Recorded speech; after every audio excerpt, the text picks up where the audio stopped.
Hello and welcome to the Wisden Cricket Weekly podcast. This has the potential to be a mammoth episode, so buckle in and enjoy the ride. England have announced their first test squad of the summer. They've also named 2 new head coaches. Tom Harrison has left the ECB. We've had another round of the County Championship. The Charlotte Edwards Cup has kicked off. The IPL is nearing its finale. The FairBreak Invitational has come to an end, and there's a new Wisden Cricket Monthly that's out now. We'll also be celebrating the life of Andrew Symonds, who tragically passed away over the weekend at the age of just 46. I'm Yas Rana, and with me this afternoon is Mark Butcher, the magazine editor of Wisden Cricket Monthly, Joe Harman, and the editor-in-chief of Wisden Cricket Monthly, Phil Walker.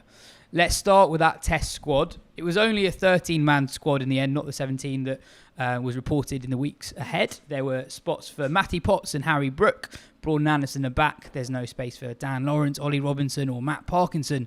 The listeners who've emailed or tweeted in haven't been hugely delighted with the squad. Dan asks, who is Parkinson hurt at the ECB? Alfie says, can we have a minute's silence for Parkinson on the pod, please? Flag asks, what has Parkinson done to the England selectors?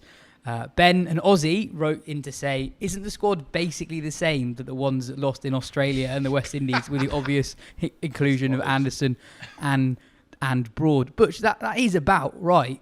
We know that fitness permitting, Brook won't play. Pope will bat at 3, Bairstow at 5. What do you make of that squad, the first squad of this brave new era? I warned last week that I didn't think that it would be massively different from things that we've seen before. However, I had hoped perhaps that there may be 1 or 2 points of difference, particularly around the sort of the top 3. And what we've ended up with, if the reports are correct, is something that I certainly wouldn't have dreamt of, even in my wildest fever dreams, while suffering from food poisoning in Sri Lanka back in 2002-03. So, look, what can I say? It's uninspiring to say the very least. However, what it does say is it kind of backs up the feeling that the players that have been in and around it for the last 3 or 4 years, regardless of what the results have been, are the best players around. There are arguments, obviously there are going to be arguments for a lot of people. I mean, somebody like Josh Bohannon, who actually is a number 3, number 4 batter, doesn't get a look in, who's got off to another good start. One of the few people, other than Ollie Pope, who averages in the 40 plus in the first class game. Matt Parkinson, rightly, I mean, he's kind of, for him, perhaps, June at Lords is just kind of like, it's just unlikely that he was ever going to get picked. However, with the Brave New World idea that has been sort of bouncing around, you think, well, why the hell not? If you can, again, you have a world-class all-rounder in the side in Ben Stokes. You're guaranteed to have 4 medium fast bowlers in the side. You're going to play a spin bowler who, and even if it's Jack Leach, he might not play a massive amount of a part in the game because it is Lords in June. So why not have the spin bowler that you are going to pick, who might not have a massive part to play, someone that might be able to make something happen over a very short period of time, as opposed to someone that needs to bowl 60 overs to take a wicket. That's not 60. You know what I mean. No, it is probably about 60, isn't it, in the winter? It's about 60 overs per wicket. No, that's being a trifle harsh on Jack Leach. But there you go. Matt Pott's brilliant. I mean, I've spoken to Steve Harmison quite a lot. He's been sort of tracking him for a long old time. There's not much that happens up in the northeast that Harmy doesn't know about. And he says that there's a real something about Matt Potts, not only in terms of he's got accuracy. He's not lightning quick, but he's quicker than sort of like the other guys in the squad. Doesn't tend to tire, doesn't flag, comes in as hard last ball as he does the first, and makes the ball bounce, really gets some steepling bounce like a young Stuart Broad. So, that's welcome news for those who think that county performances should translate into test match pickups. But other than that, not a massive amount to shout about. I mean, forgive me for a bit of a monologue here, but backing up and trying to show some consistency with things that I've said in the past, I figured that what might happen, because I couldn't see Zach Crawley being dropped. Yeah, for lots of reasons. I would have at this point perhaps thought he's not scored any runs when everybody else, Daniel Bell, Drummond, goodness knows whoever else are outscoring him by the 1,000 for Kent at the moment, and on the same pitches he's not making any. That sometimes you just have to say, look, we appreciate that there's a long way that this guy has got, the big old ceiling, but let's pull him out of the firing line. But that's not happened. And under those circumstances where he wasn't going to get dropped, I would have said put him back to number 3. I've always said that I think he's more of a natural 3 than he is an opener, and I would have taken the opportunity to perhaps have brought in a Sam Robson, one of the older players who's had a taste before, who is a little bit more experienced in terms of their world of experience of first class batting, has that little bit more of an understanding of what is going on under his belt, and perhaps would have been able to make a real go of it second time round. And that's what I would have done. Given that Crawley was always going to be included, given the man who's now in charge. So, but none of those things have happened, and you've pretty much ended up with, as our Australian friend said, pretty much the same 2 teams. You got hammered all winter. Joe, it's a especially in the batting department, they're quite easy to pick holes in some of the selections. I mean, Crawley averages less than 25 from 13 tests as an opener. Ollie Pope has never batted 3 in first class cricket. Bairstow averages 28 from 24 test matches, batting at number 5. He's never scored at 100 there. But you can also see how they've ended up with it. Bairstow scored 200s in his last 4 or 5 test matches. Folkes is averaging about 100 in the county championship at the moment. Crawley's got 2 scores in his last few games. And Ollie Pope is very, very good in county cricket. You want him to succeed in test cricket, and number 3 is the only spot. So you can see how they've ended up there, even if it isn't hugely inspiring. Well, yeah, we did kind of forecast this last week, and that's why I felt that Ben Folkes, who would be unlucky to miss out, should miss out, because it would then open the doors to Harry Brook to bat at 5, and Bairstow could keep wicket. And I don't think you can drop Bairstow based on the fact that he's got a couple of hundreds recently. And the result is this kind of underwhelming shrug, really. And that was definitely the feeling on our WhatsApp group this morning as the squad came in. And I can understand the frustration of England fans who have... You've got a WhatsApp group? Unbelievable. We'll invite you, Butch. We'll invite you in. But this idea that this is kind of new, bold England, and it's the same old names, and the changes that have been made do look a bit bizarre. But I guess we have to go back to what Stokes and Key have been saying right from their appointments, that they are picking the best side. They're not worried about what people think about the squad, about giving people chances. They're just picking what the best team is. And you can debate whether they've come up with that or not, but they have identified Pope and Crawley as the best talents to continue with. And, there are stories that you can pick out any name. Steve Waugh didn't score a test 100 for 27 matches. That if you think they're good enough, then I think you do have to have the courage of your convictions and keep going with them. But you've got to hope you're right, because, and I would say Pope and Crawley are different cases, I think, as well. That, Pope, you watch him in county cricket and he just is good enough. We just know he's good enough. Crawley is much more based on potential, an extraordinary knock against Pakistan. And also, let's remember, a test 100 3 games ago.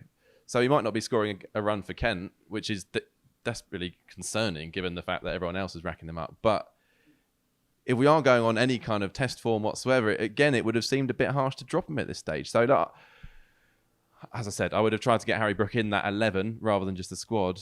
But I can't pick holes too much in what else they've done, other than I would have liked to see a specialist number 3 in there and see Pope bat a 3 for Surrey and then go into that role, having had a bit of kind of acclimatisation. As it is, you're putting someone up the order who has really struggled, and you leave yourself very open to criticism if he gets a couple of low scores. Phil, did you shrug when you saw the list of names that were selected? Yeah, I did a bit, to say the least. I thought there'd be more, and therefore more talking points, and therefore a bit more We've got enough of them, don't worry.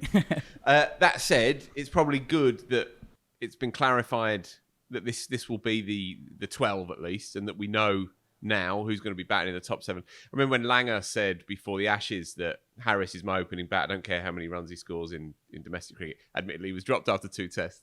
But the point is, it's probably will help Crawley to know he's definitely in. It will help Pope to know, right, shit, I'm batting 3. That will help. It's probably useful to know that Bairstow, irrespective of what happens for the last few days in the IPL and whether he even manages to jump on a plane to even play a red ball game, he bats 5. I don't agree with that, as I said last week, but at least there's some clarity there so that they all know what's happening. Folks knows that he's going to play. So that's probably a positive thing overall. In terms of the makeup of it all, well, I have the same sort of overwhelming sense of underwhelmment that everybody else does, really. That said, you can't probably, for the first test match of quite a key summer for them, really, when your coach is literally not even in the country. He was one of the selection panel, Brendon McCullum. I'm not sure how up to date he is with Josh Bohannon's form at the moment. I mean, he said he wasn't at all. You know, Yeah, he was basically on the Zoom call, nodding away and nodding and away, going, saying, okay, well, you wait though, but you wait until I come round, and then once he gets his feet under the table, then you will see an evolvement of this side. Look, the Pope at 3 thing is premature and slightly counterproductive because he's not gone well for England for the last 12 months, but if he is recognised as technically the most proficient young player in the country and a player that so much truck is put on, then... And many good judges have said that they see him as a 3 eventually. Once Stokes decided, questionably for my money, Joe, you go back to 4, then you look at Pope and you think he is still the most promising player out there. There's been glimpses still nonetheless.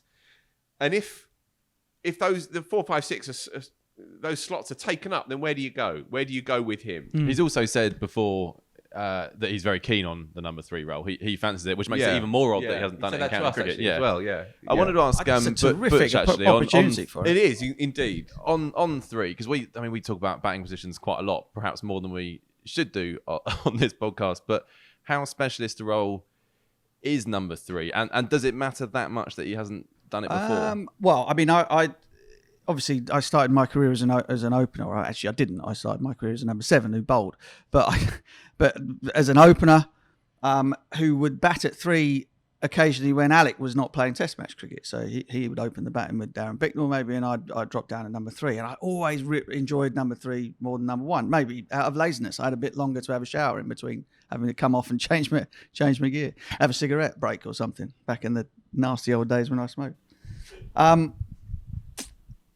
And so for me, it just seemed like a natural. You needed the same kind of attributes as an opener did in terms of, knowing where your off stump is and being able to good judge of the moving ball, because you could be in the first over. But you also needed to be able to push things along and be able to play to the situation of the game should the pitch and the conditions turn out to be ones that required shot making. And that's basically the position. Now, Ollie Pope's issue is certainly not shot making. His issue has been staying in long enough to play on. Therefore he's, my grounding was in opening the batting.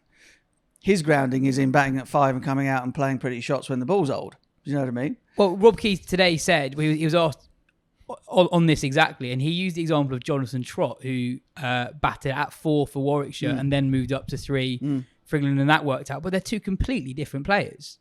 Right? Yeah. I mean, just because they both had batted in the middle order doesn't mean that they're equally as suited to move back. For example, Graham Thorpe, as fabulous a player as he is, and Thorpe's very much with his family and friends and the whole sort of Surrey and England family about Graham's situation at the moment. But he knew he much preferred to bat at number 5 as a Test match player. He was a brilliant player of spin. He was also a brilliant player of the quicks, but he liked having the buffer between him and the new ball that he got batting at number 5, and that allowed him to be the player that he was best. If Ollie Pope is going to become a successful number 3, then he's going to, then we'll get something amazing, won't we? We'll get a kid who has the ability to go out there and blaze it to all parts and be a thoroughly modern run maker. But he'll also have to earn the right to do so by being able to stay in when the ball's new. You've got Southey and Bolt and people like that who are going to test every inch of that technique if the ball does a little bit. So, listen, it's an incredible opportunity for him, one that I think a lot of listeners might think that he probably doesn't deserve right now, and he might even think that himself. But I suppose, he could go into it looking at it like, decent nick, Been making runs in the Championship. I've been given another chance. I know what I've got exactly. He knows what he's got to do. He's been offered, he's been told with good time in advance to prepare for it. And if it goes well, then brilliant. We've all got a Brucey bonus. Sorry, Joe. So I was going to say as well, I mean, part of the issues he seems to have in the Test game is there is this build-up of nervous tension. You see that in the way he plays. I just wondered if there's a bit of kind of COD psychology here, but whether actually coming in at 3, not having to wait so long, you can just, I mean, especially with England's openers, will be in pretty quickly, probably.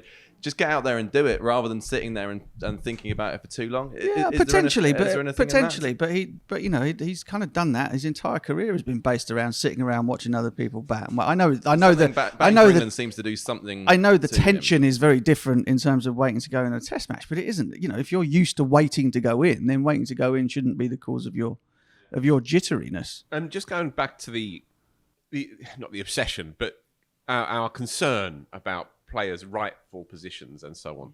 And it's a legitimate conversation, of course, but I think other countries are less concerned by it. Pakistan, for example, as a young player, you bat 3 if you come into the side Pakistan. You don't bat 6, which is the more conventional way of doing it.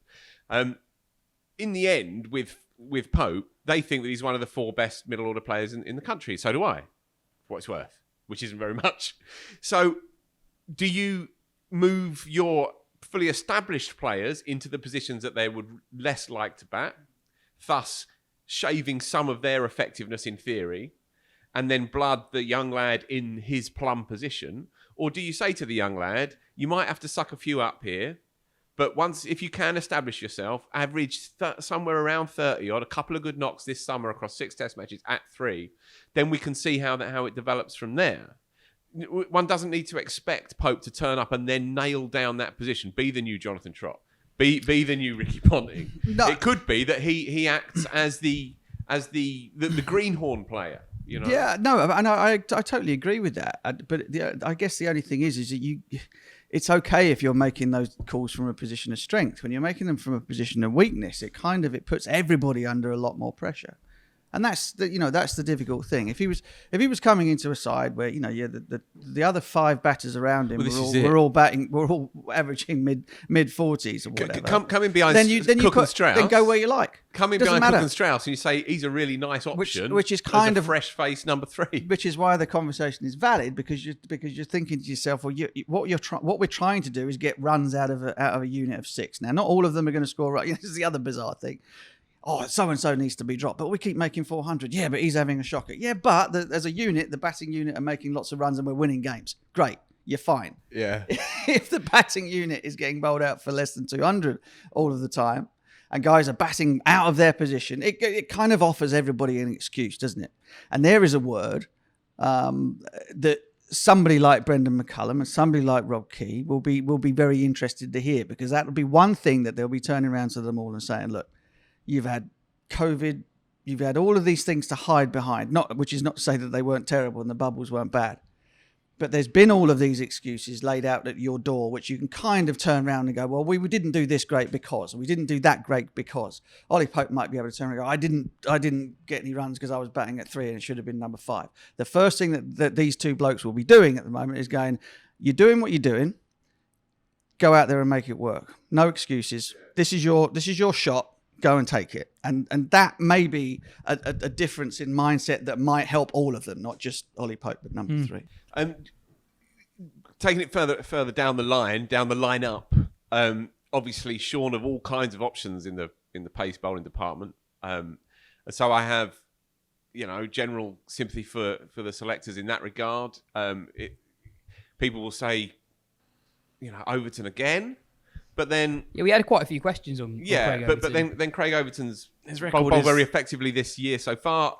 Played unbelievable record again. Yeah, this is it. Prominent role in England's last actual Test match win, all the way back in last summer. So I can understand that, especially with the absence of Ollie Robinson, who Rob Key said you were on the call today with the journalist, and he said, well, he's only bowled 50 odd overs this year, so he can't be considered. He's not got the overs in the tank. That's fair enough, I think.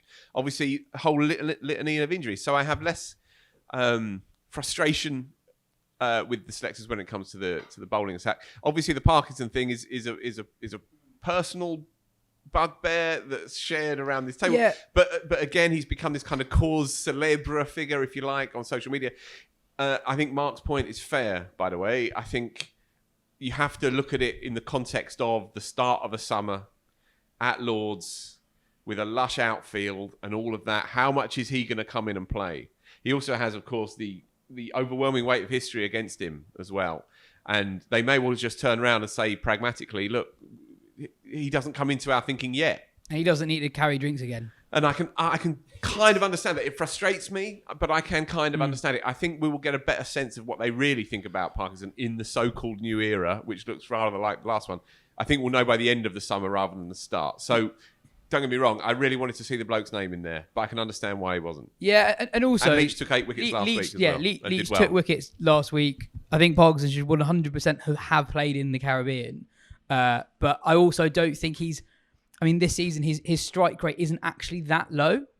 He's been bowling really long spells and he's been taking 3 for 70 quite a lot. I'm not sure he's quite the bowler who's... You take that in a 5-day cricket match. Well, 100%. But that's also the thing that people said he couldn't do. That's true. So we know that he can bowl the crackerjack deliveries. He's now proving that he's got a little bit more than that in terms of being able to hold and be able to bowl tightly. Indeed. Not always, but so he's becoming a more rounded cricketer.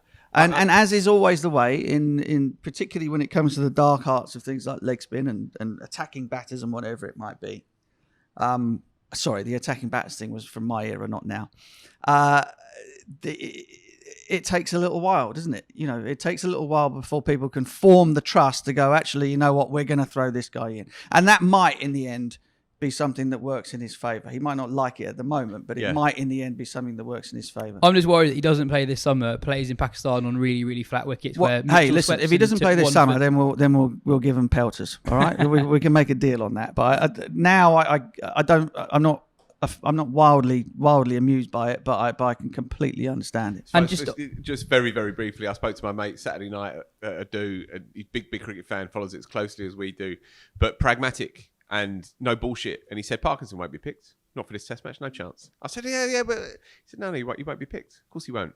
Why would they pick him for Lords? Why would they pick him up now and potentially set him back? And I tried to scrap it out, but as ever, my boy Batchy's been proved right. I think on Craig Overton as well. I think he has actually done okay for England. I think he gets a bit of a hard ride because he's had a belting start to the summer as well, isn't he? He's taken his wickets at 14 or something. He's played. If all of the other names were fair, he wouldn't get anywhere near. But we are where we are. We're like seven bowlers who would normally be in front of him are not available to be picked. And also, he's a bowler with an amazing county record who actually hasn't played that many home Test matches. I think he's only played a couple of home Test matches. It's more just the line of the attack. If it is going to be Anderson, Broad, Overton, Leach. But it feels quite samey. And Jamie Overton, who we've seen quite a lot of Surrey this year, is bowling genuinely quick. Well, he hasn't taken his record isn't as good as Craig's, but he looks more like what England might need at this point, given the players that are out. I suppose, as says, he's just not quite ready yet. He's he's bowling quickly and he's getting there, but they've had to do a lot of work to get him from a position where he was bowling chest high full tosses every time he ran up. So now is probably is a month, maybe two too soon for him. But I totally agree with you. But he's just being a Pakistani fella, is quite keen to kind of throw people in if he thinks they're ready. He's just hold your horses. To give them a bit of credit, right? They've brought back the big two, so straight away that's a populist they didn't really call. Have many options. Look, right now, it's going to be a carnival. Come Lords in a couple of weeks' time, just to see those two back in. They're strutting through the long room, and look, they've brought through a brilliant young quick in Potts, and they've blooded, at least in the squad, arguably the most exciting young batter in the game. So look, you talked yourself around, haven't you, from your shrug of the shoulders? As ever, there's shades of grey in all of this nonsense. And also on the consistency, I think grey is the problem, isn't it? I think that's the real upset for all of the listeners and for the fans is, and I know it since having crossed the line and being in the media, it's just more exciting to have new people to talk about. Indeed, but. I think I nailed it last week in saying I didn't think there was going to be that many new things to talk about, and there haven't been. Are we happy with Lee's drive? By the way, to carry on, is that fair? Would you say? I think it's similar to a lot of the players in that I don't think they could complain hugely if a new coach wanted to change things, but he did. I think he did 4 out of 10 in West Indies, and then has had a very good start to the summer. If it had the starts of the summer that Crawley's had, there's no chance of anywhere near that. Yeah, that squad. none whatsoever. But given that he's got a couple of hundreds, one really big 100 as well, it would feel harsh to drop him. I do think Robson. You can feel with these players, you can feel when there's a bit of a bandwagon driving into gear, and that feels that's the way of Robson, and the tons he's got have been impressive against a good Notts attack. Just in the round of games gone, I wouldn't be surprised if we see him again this summer. I thought one player you mentioned last week, Darren Milan, I think reasonably unlucky not to play. Agreed. So you could have solved the number 3 thing in a couple of ways, couldn't you? Yeah. And again, without going over the Crawley stuff again, that one was for him to drop down and to replace him with an experienced opener, or one was to pick an experienced number 3 in Darren Milan, and they chosen to do neither. And let's not, Rob Key's been very, very keen to point out that he wants to win the next Test match. Now, whether or not this team is going to go out and win that next Test match, but he's picking a team that he thinks are the best players to go and win that Test. He's not saying, I'm picking this team because 7 months down the line they're going to be absolutely unbelievable. He's saying, let's win the first Test at Lords against New Zealand. And these are the players, albeit he's not the sole selector, that give us the best chance of doing that, and the proof will be in the pudding at that, won't they? On the consistency in selection, a few of the people who are part of the selection committee haven't actually changed. So Mo Bobat and James Taylor are still there. So a lot of people have left the ECB recently, but those 2 guys are still there. So I guess it's not a huge surprise that they're not suddenly recommending completely different group of players. Well, yeah, the national selector appointment will be key, I think. And that was not Key. Key will be making a key appointment on his plate, I think, for the time being, hasn't he? Well, he said as much. He said it's a full-time role. He said it's a full-time role, and it needs filling. Yeah. Also, on that, Stokes was on the selection panel for the West Indies tour as well. So again, this is not a massive departure. We've got a new captain, but he's not come from nowhere. He has been part of that group. And the new coach doesn't yet have. I think that the most interesting thing in the end will be how they play over those 2 Test matches, and how Stokes chooses to captain on the field, and what kind of approaches they have when the game is partway through, days 3, days 4. What kind of attitude do they take on? That will be when you start to see what this team looks like, as much as the personnel. Don't underestimate the fact that Ben is, obviously Ben Stokes is a voice now on the selection panel, and I know for a fact there are certain players around the place that he really likes the look of. Haynes, for example, Chris Dent of Gloucestershire. There are players around the place who are not getting a mention at the moment, not in this show, but not in dispatches, not being mentioned in squads, that Ben Stokes has seen around the traps and likes. So, at the moment, as much as we see all, a fresh broom coming in and all these new names appearing, nobody has got their feet under the table enough to be able to turn around and go, okay, this is exactly what's going to happen, and these are the decisions that I'm going to make. And none of that is made easier by the fact that there is not a selector yet. Nobody feels as though they have the enough power to kind of pull the trigger on people's careers or to set new people off on careers. So it's not really a surprise that we haven't seen. So it's a bit of a holding pattern. Absolutely, yeah. Well, just on that, Brendon McCullum was named as a new Test head coach this week. Kind of came out of nowhere. It wasn't really being talked about that much until a couple of days before the appointment. Before I ask your opinion on the appointment, there's a very good interview with McCullum a couple of years ago. I think it was during the first lockdown on the broadcaster Matt Floyd's All Out podcast, where he talked about his coaching philosophy at KKR. Obviously, he's not been coaching for that long. McCullum said, I don't want them to play my game or someone else's game. I want them to play the game that gives them the most satisfaction. I think as a coach, the ability to give that freedom to those guys and also support them at the selection table, give them a little bit more rope than what they're used to, can allow guys to really start to excel and perform.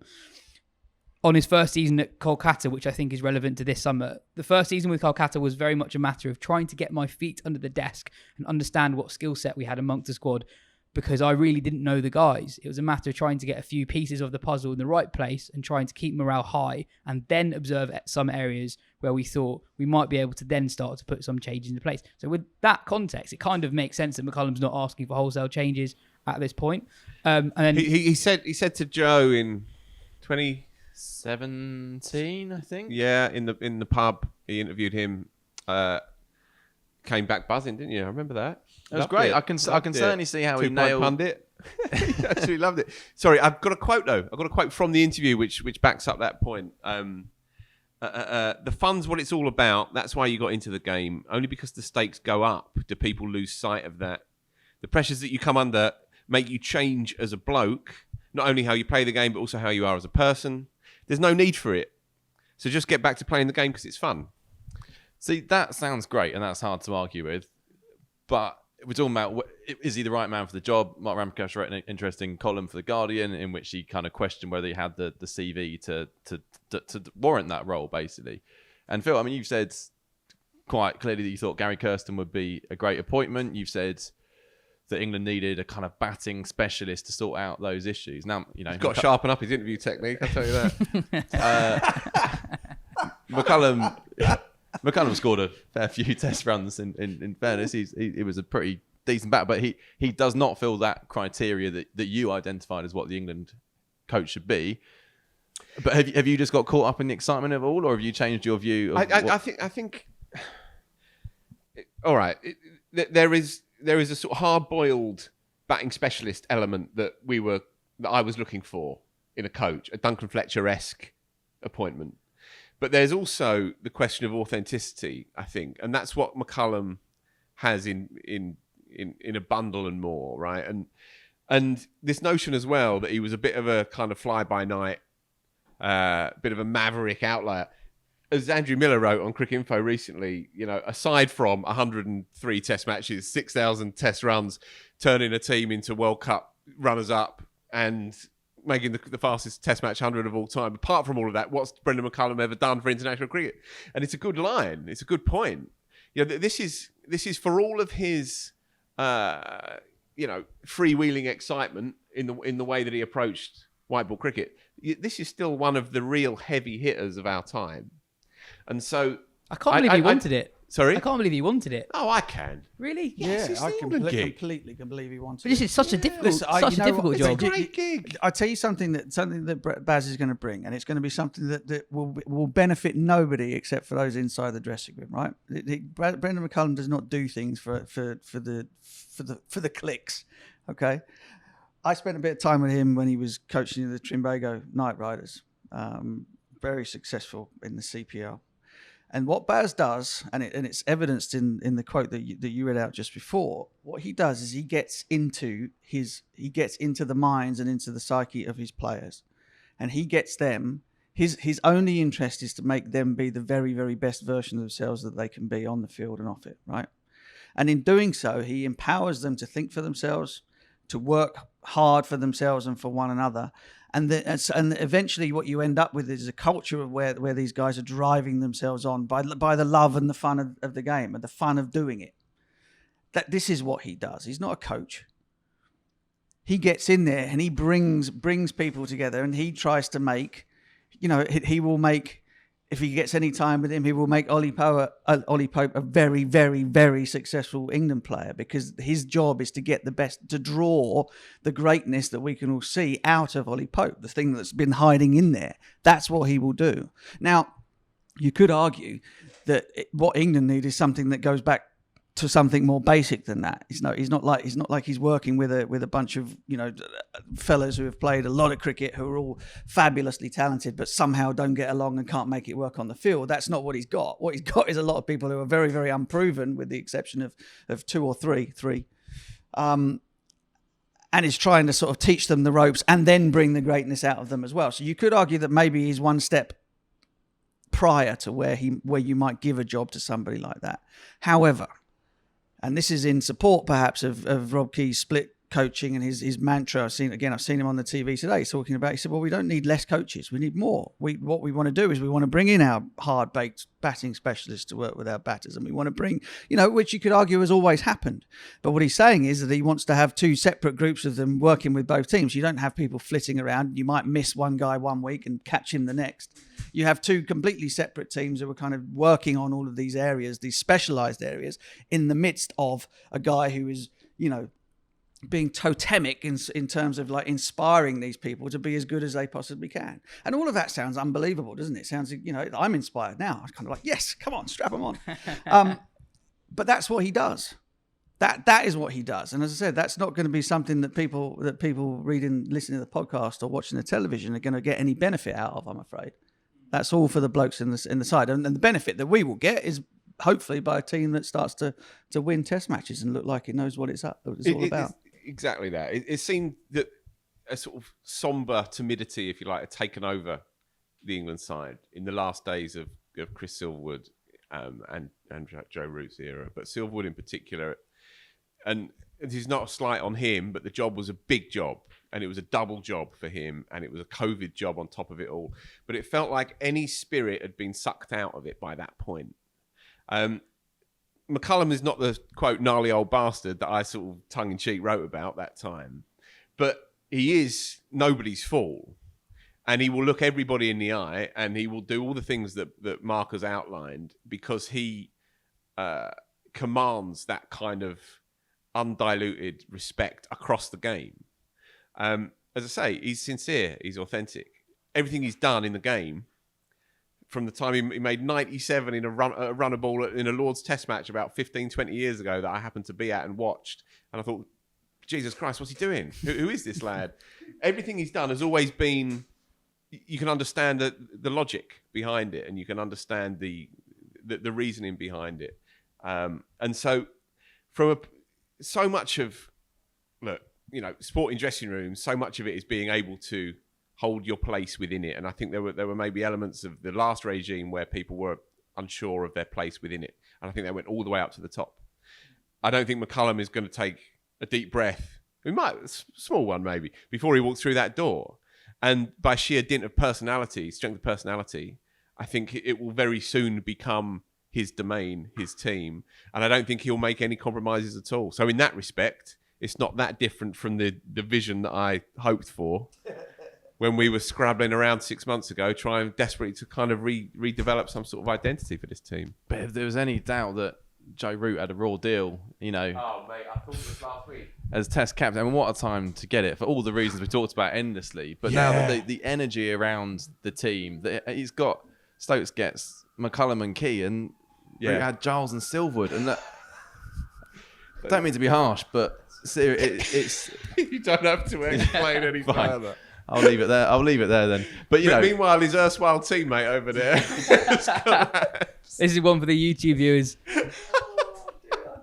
Beautifully done, Joe. Beautifully done. Brendon McCullum wasn't the only new England men's head coach this week. Matthew Mott has all been aboard the Mott appointed train as the new men's white ball coach. He moves from the Australia women's side, who have won the last 3 global tournaments and recently completed a world record winning streak of 26 ODI wins in a row.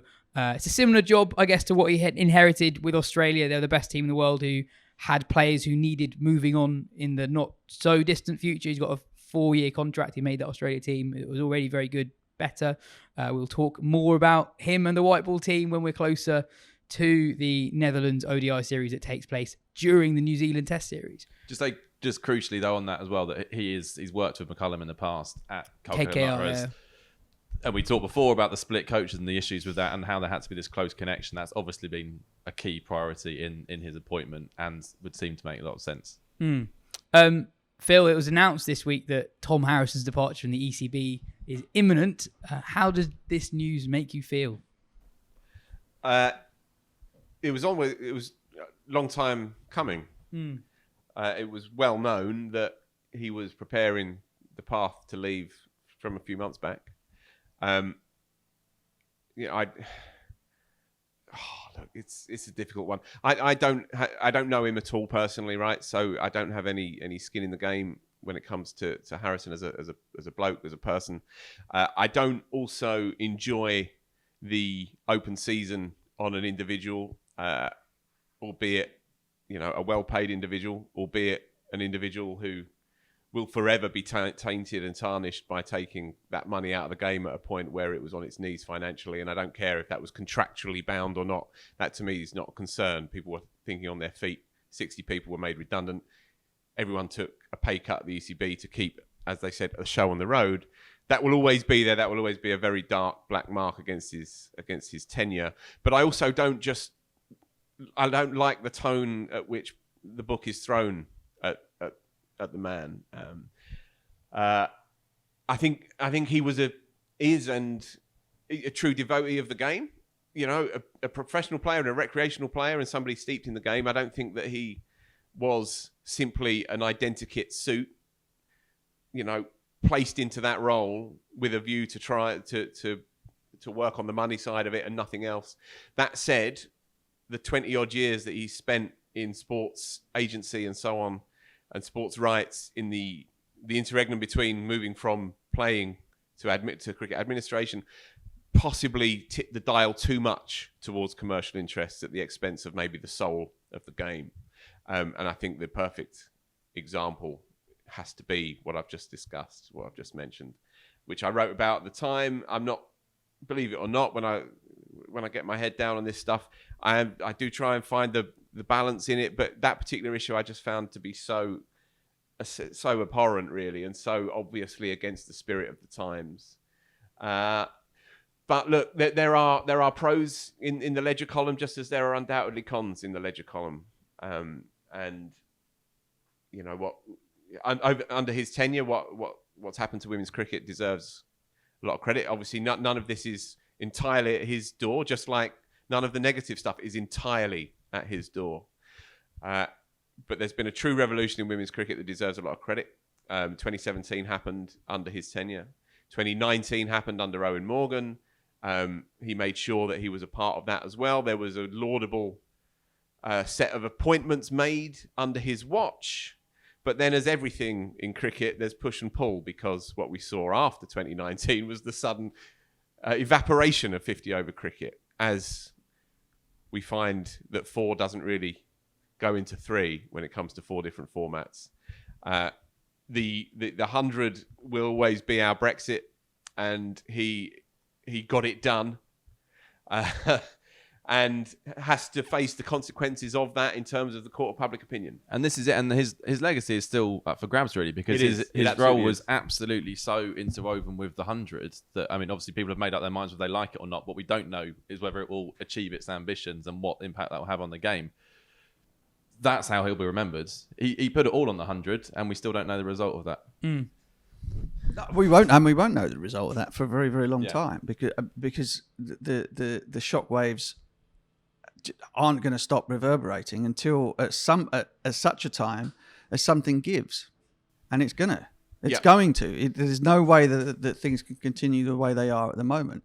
And if you take it from the point of view that the 100 is the one that is here to stay beyond everything else, then something else is going to go.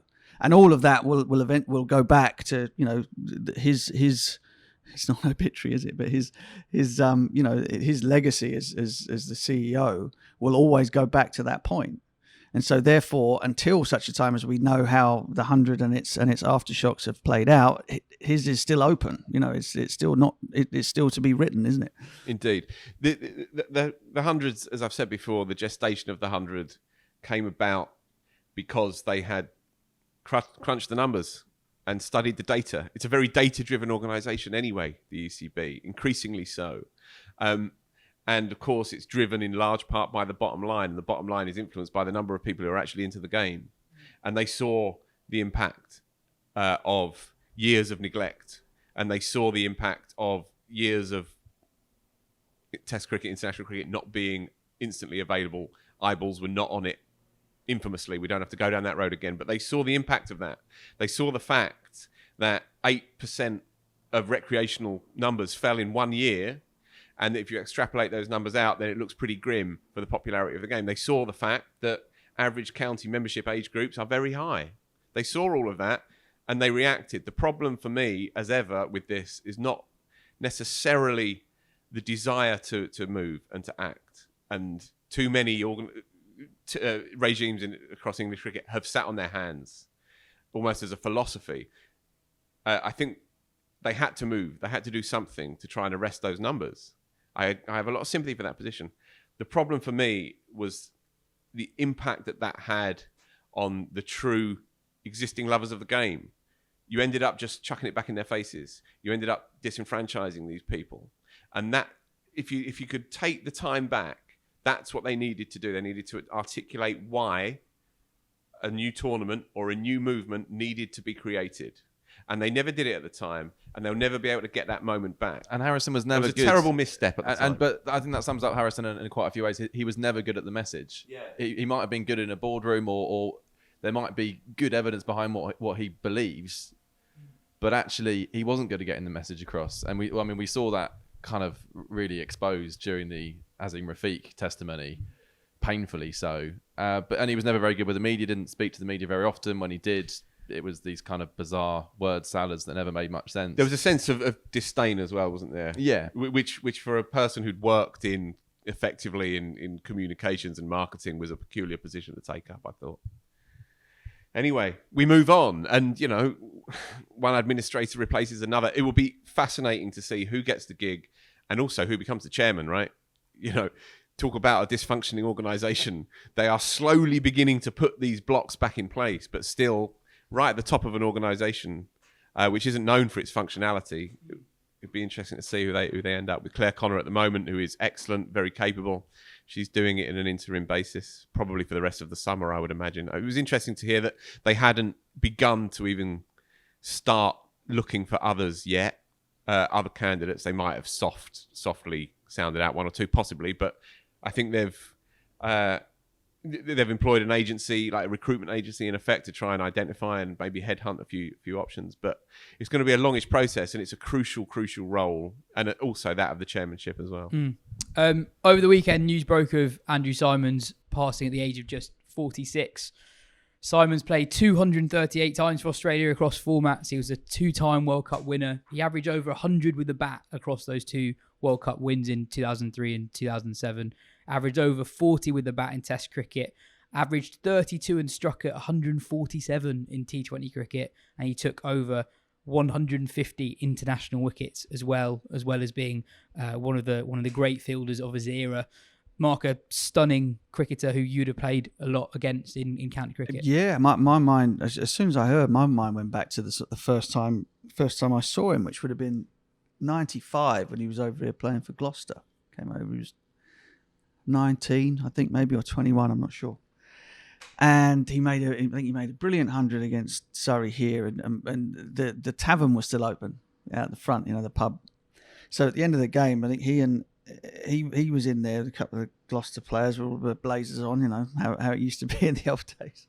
And myself and Adam Hollyoake went and buttoned Andrew Symonds, because obviously we'd heard that he had the dual passport thing, and went to go and sort of sound him out and say, come on, you not only do you want to come and play for us here at the Oval, but you want to play for England. And he kind of, you boys, you've got to be joking. You're never going to come and play for this mob. And there sort of began a sort of, I mean, I wouldn't go as far as to say that it was a real friendship or whatever, but there was a sort of a mutual sort of acknowledgement and respect between the two of us, and Adam as well. I mean, Adam and he were great friends when Smokey moved back to Australia, to Queensland. And he's just like a completely larger than life, completely very intimidating actually, because big man. He had sort of like shoulders, like they were like melons, like if you ever try to pick up a melon one-handed, it was kind of like putting your hand on Andrew Symonds' shoulders. Use these tiny light little bats, £2.5, £2.6 or something, and hit it. Little light things. Hit it miles. Unbelievable fielder. Trained unbelievably hard. Drank in the proper Australian tradition of hoovering, and was just an incredible competitor. I mean, he played at the Oval, didn't he? 2010, the year after I retired, came and played a bit of T20 down here, and instantly kind of, he was absolutely fierce if he was on the opposition side, but then he was like family the second he was on your team. He was exactly the sort of bloke that you want. More devastating news in the cricketing world right now. Joe, you wrote a brilliant piece on Symonds on Wisden.com a couple of years ago. You wrote that for a time he was one of the most complete all-rounders in the world. Yeah, he really was across all forms. Obviously, he's known predominantly for his 50-over stuff and T20 towards the end, but for a little while there, he was a proper Test player, and there was a stunning knock, Ashes knock, his first Test 100, and then his second Test 100 was in the Sydney Test, where the racism allegations all came about, which was a really dark period for well, for cricket in general, but for Australian cricket, Ponting's really interesting in his book, says that Cricket Australia basically caved under pressure from the BCCI, who threatened to go home based on the allegations, and they softened the allegations to kind of abuse rather than racist abuse. And this all took Symonds and Ponting aback, because they'd agreed that they were going to push this, they weren't going to relent. And Ponting says that Symonds, after that, never had much interest in playing for Australia. He said he ended up feeling guilty for the kind of the whole thing, basically. Even so, he'd been allegedly racially abused. He ended up feeling guilty for it. And Ponting said after that, it never really fit after that. And he wasn't really. It's interesting. Butch talks about him as a larger than life character in terms of knowing him one on one, but everything I've read, he didn't seem to like the limelight beyond that. He didn't really seem to like doing press particularly. Adam Hollyoake was really interested in that piece as well. I spoke to him and he said they basically hated each other. You might remember some of the feuds on the pitch. They always went at each other, hated each other. Because they were the same. Yeah. Well, that was it. That was Adam's line. He said they ended up playing, I think, a Tom Moody testimonial game. They happened to be on the same side. And he was like, we realised we just absolutely loved each other. We were the same bloke. And then they're doing kind of wild pig hunting in Queensland a few years later. And Hollyoake was like, he said, look, you couldn't have 4 or 5 Andrew Symonds in your side because that would just not be functional. But to have that rogue player, he would want one in his side every single time. And box office cricket has become one of those kind of lazy, cliched terms. It's all over the IPL, but he genuinely was that, completely unmissable in everything he did. I saw a lot of him at Kent when he was just stunning. And he was whatever happened in a game, he would do something that would take you aback, whether it was a run out, a catch, or with the bat. There was just always something to watch out for him. And it's just another horrible, horrible moment for Australian cricket, which just seems to be really going through the ring at the moment. I was at Melbourne for his maiden 100 at 06. And it was also, I think it was that test match. Certainly that series when they wired him up to a running sensor or whatever you'd call it to measure how far he ran during a day in the field for Australia. And he ran 16 kilometres just, in the covers and then to mid-wicket and getting the ball from the keeper between deliveries and stuff. 16K, it just in one day in the field. I mean, he was that kind of cricketer. He was watchable even when he's just getting the ball from second slip and getting it back to get a jumper. Yeah. Amazing fielder. Yeah. Amazing fielder. And just very, very briefly, I know you're looking at your clock. No, I'm not. The 143 made. I was about to bring this up. The 143 made one of the great World Cup knocks. First game of Australia's 03 campaign. I can't remember. Maybe Durban. Can't remember. Anyway, doesn't matter. Against Pakistan, they were 90 for 4, and he came out. And Ponting had picked him, hadn't he? He'd said he has to be in my squad. Yeah. And he had no record at that time. Yeah, that's it. He said he felt like a fraud to be picked in that squad because he was Ponting's pick. No one else really wanted him in that squad. Right. And he went out there, 143. Basically back with a tail as well. Back with the tail.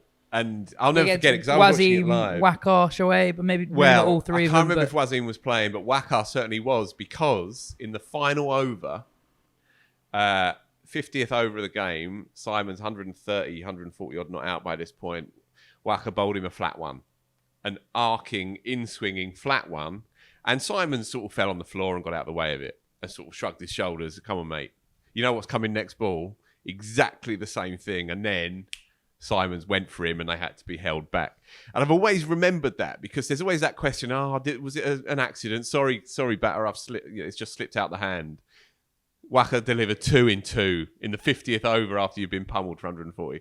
I'll never forget that moment. But what a knock, and what an unbelievable entertainer of a cricketer. Just one little thing on his breakthrough year in 95. So I think he scored pretty much 1,500 championship runs in that season. Got them at a strike rate of 95, which no one has ever got 1,000 runs at a higher strike rate in championship history. And he was doing this in 1995 when most players in one-day cricket had a strike rate of about 75. It's just... And I think that sums up how far ahead of his time. I mean, if he was born, Taha was saying earlier, if he was 5 years later, he would have been potentially the Chris Gale of T20. You just bat him up the order and he has a hit. Whereas actually, still in that time, you would keep them in the middle order. That was the kind of the logical thing to do. But yeah, and he hit an IPL century. He did have a taste of that, but it was much more towards first the end of his 100 career. in T20 here. I think Ian Harvey got that. He had the fastest 100 here. Oh, I think okay. it's still top 5, third or fourth. Yeah, fourth in the which 34 is astonishing. 100 or something like that. Yeah, and an astonishing player. Next up, we'll round up the county championship and the first round of the Charlotte Edwards Cup. Joe, what's your moment of the week? Actually, put it in those terms sounds slightly ridiculous. Quite niche, even for this podcast. It's cricket balls. It's Duke balls. Following up from people listening last week, Phil was talking about in a recreational game played with the Duke's ball that is being used in the county championship, and talked about the fact there was almost no seam whatsoever on it. Scott Borthwick, Durham captain, came out last week and said the balls have been absolutely shocking this year, saying exactly the same things that Phil did, basically. No seam, not doing anything whatsoever in terms of swing or seam. This led to Dileep Jajodia, whose company British Cricket Balls produces the Duke balls. And he insists that there is no change in specifications of the balls. They are meant to be made to order as they were previously. But it's just down to kind of make it error, that he describes it as we do exactly the same procedures. Cricket balls are made out of natural raw materials made by human beings, and describes it as it's like handwriting. So it's quite interesting that we think of cricket balls as, we'll talk about balls in terms of one manufacturers are all exactly the same. Well, he's saying they're not at all. They're open to variations.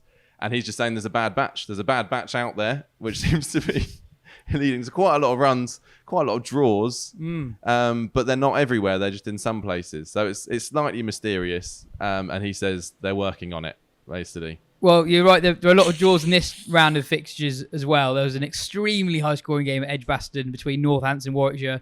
Something like 1,100 runs for 10 across the whole game. The rain saved Kent against Surrey on the final day at Beckenham. Surrey created history by registering the highest ever first-class score without any batter reaching three figures. A mammoth 671 for 9. Pope, Folkes and Jamie Overton all falling in the 90s. The Roses match was also a draw. There was a double 100 for Keaton Jennings and a century for Joe Root. Jimmy Anderson bowled Joe Root with an absolute peach in the second innings.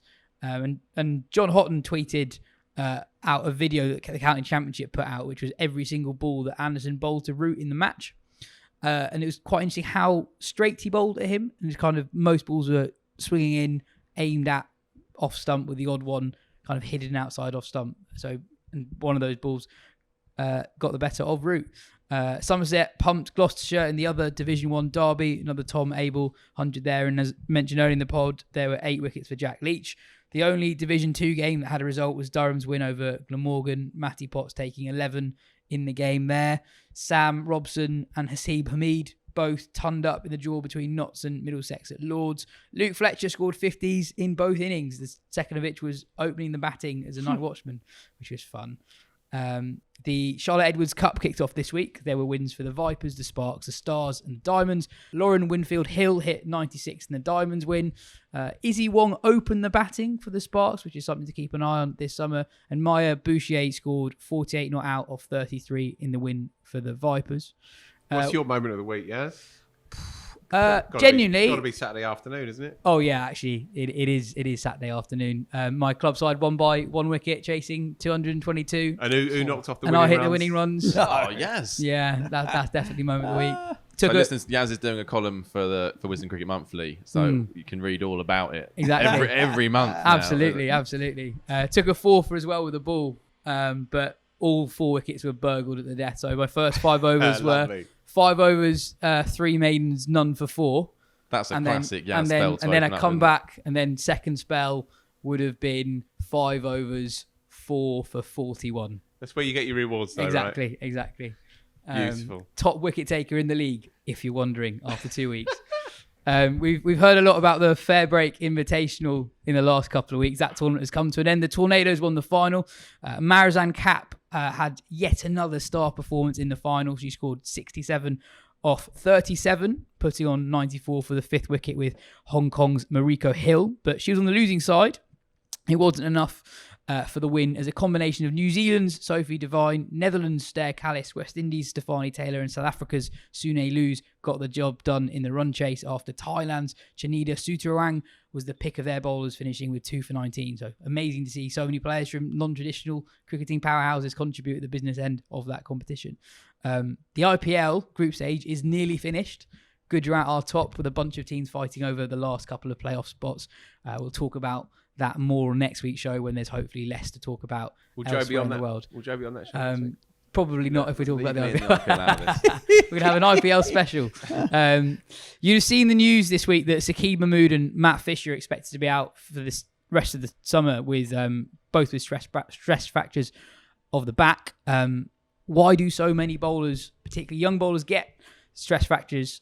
I spoke to Dr. Pete Alway, who's written a PhD on the risk factors behind stress fractures in young fast bowlers to try and understand what's going on.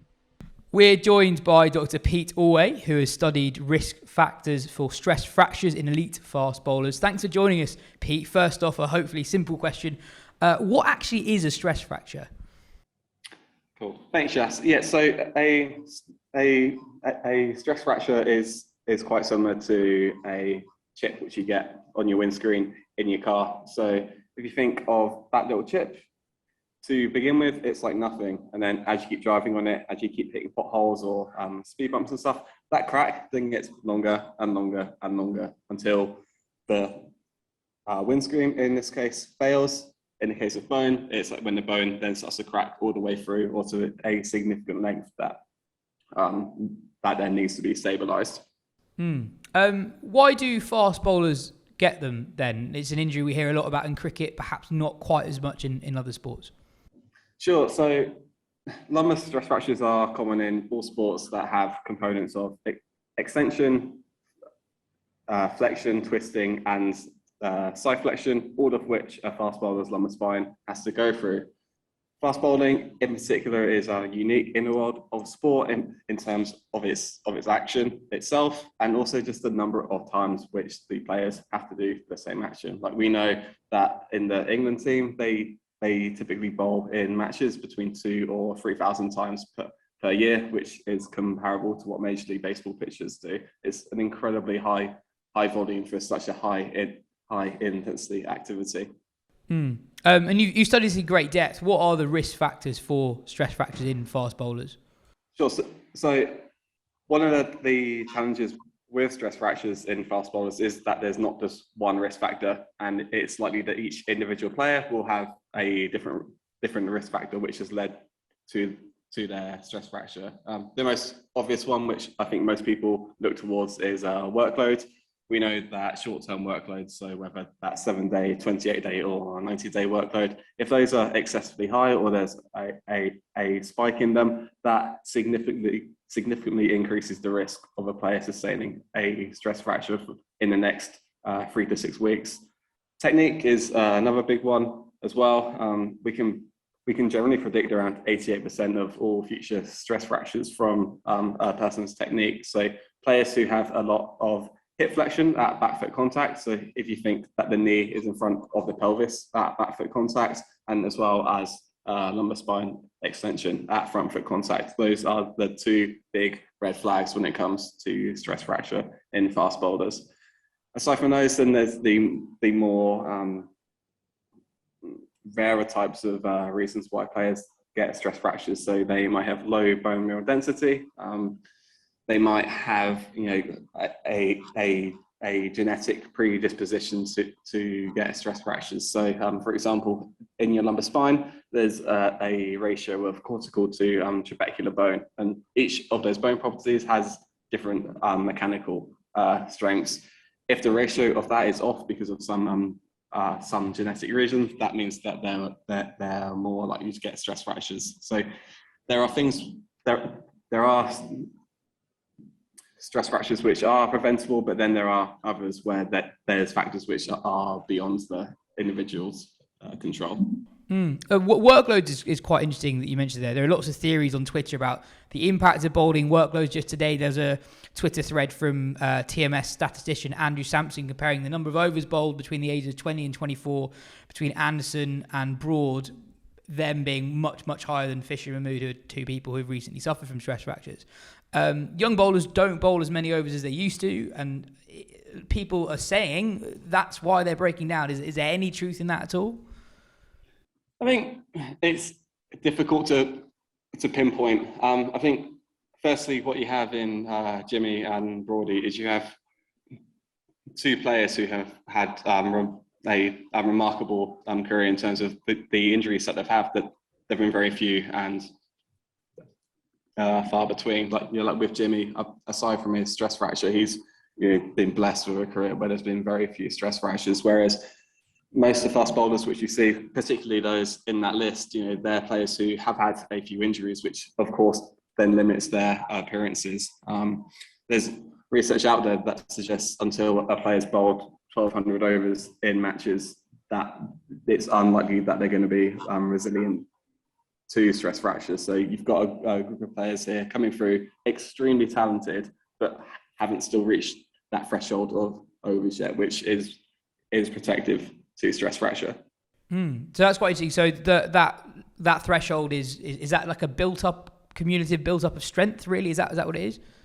Yeah, so some of our research here, when we've looked at the bone mineral density factors in fast bowlers, we find that it's not until around age 24, 25 that the spine has actually fully adapted to fast bowling. So we find that before this date, the bone itself is weaker, likely a result of bowling less overs. So there's likely a correlation there between getting to that 1,200 over mark to optimize bone adaptation, and that seems to reduce the risk of getting stress fractures.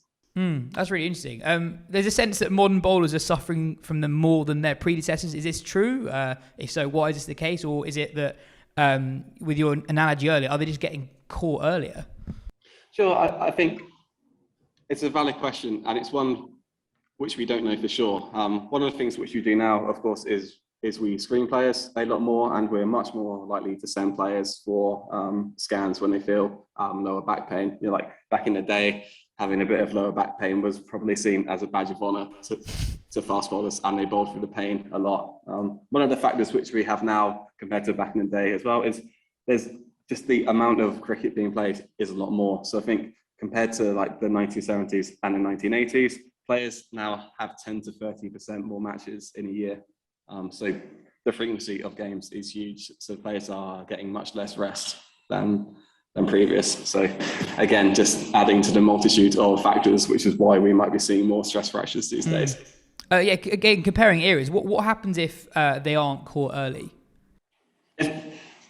That's the best case scenario. So if we catch it at what we would term a bone stress stage or a hotspot, as you might see, that's great. That's only 4 to 6 weeks out, and to just let that hotspot settle down. If you catch them later, so it may be that they caught at an incomplete stress fracture point. That's then a longer time period. If it's caught even later on, so it's a complete stress fracture, well then that's even longer out. And then worst case scenario, we see bilateral, multi-level stress fractures, and that's when we're looking at your surgical options or even retirement from the game. So it's a real continuum of injuries. And does gym work help combat the risk of getting a stress fracture? I spoke to one bowler last week who had a stress fracture as a youngster, and he attributed gym work to his excellent recent fitness record. Absolutely. So this is the current focus of our current research. We're trying to explore physical factors related to stress fracture, and anecdotally, it does seem like there's a few physical tests that might decrease the risk of someone getting stress fracture. So, I mean, unsurprisingly, it's typically the ones around back extensor endurance, and then all around the abdominals as well, like planks, etc., side planks, stuff like that. So, yeah, again, it's just the weird fast bowling specific stuff which you might not see in a typical gym.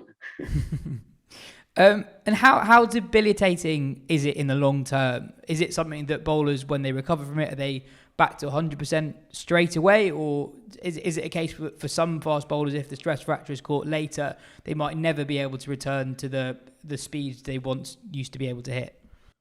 Sure. I mean, I think this varies a lot between players. Like if you look at someone at the moment like Matty, like he's had a couple of stress fractures in his career, and if you look at him now, I mean, he's absolutely flying. then there's always exceptions to that. There are players who, after getting a stress fracture, their performance does decrease.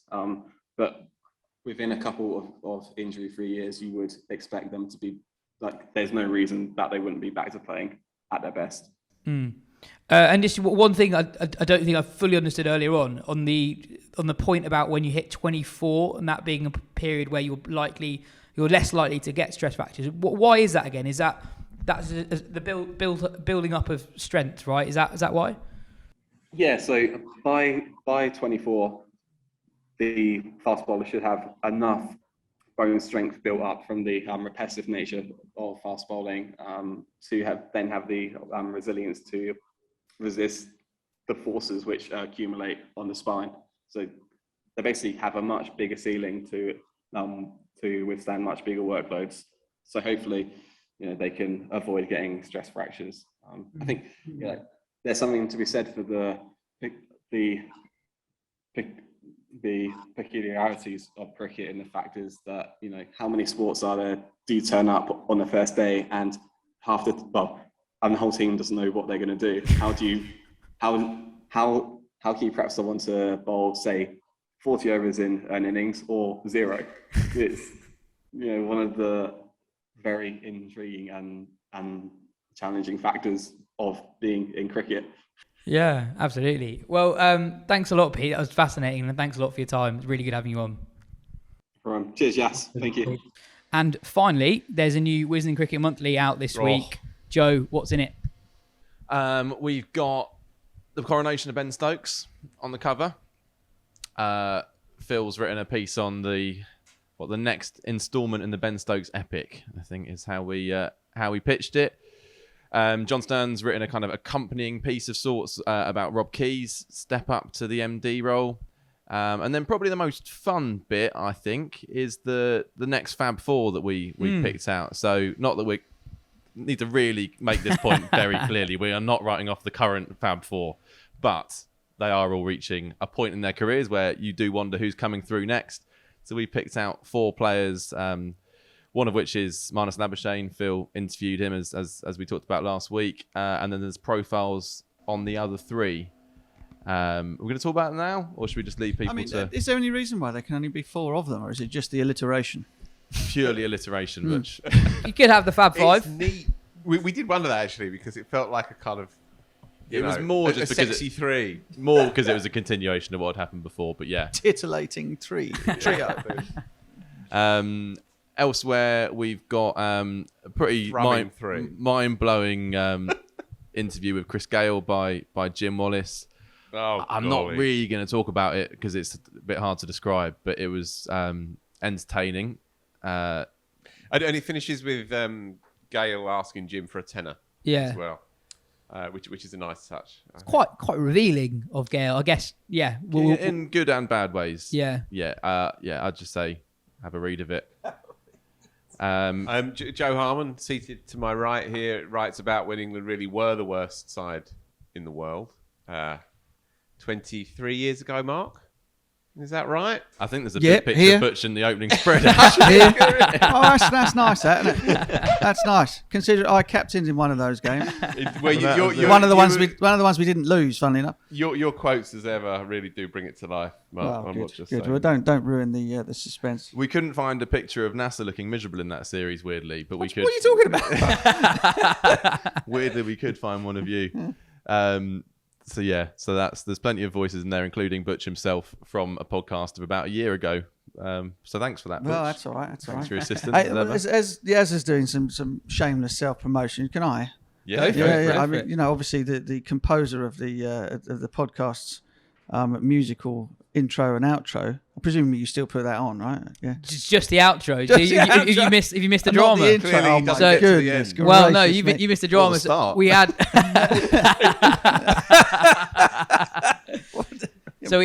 So for our end of year show in 2021, we had loads of questions about what happened to Felix's music. So we thought a compromise was Felix at the start. Fair enough. But I've got a show tomorrow night at the Troubadour, West London on West Brompton Road. Tomorrow night is Thursday. Tomorrow night is Thursday. This is going out tonight. Tonight, isn't it? Yeah. Okay. So tomorrow, Thursday the 19th. Do people just turn up, or is there? Yeah. I think I might turn up, get some of the few spots left. So please come down. You heard Beautiful. him. We'll whack that on the emails, on the tweets. As Absolutely, well. Good stuff. absolutely. Anything else with the magazine you want to talk about? What else happened in the magazine, Phil? County Files. County Files. Well, yeah, as ever, 15 pages of County Files interviews with all kinds. Your Matty Potts interview makes the cut. I interview John Stevenson, the new CEO at Essex, who's got quite a lot on his plate. Keith Barker.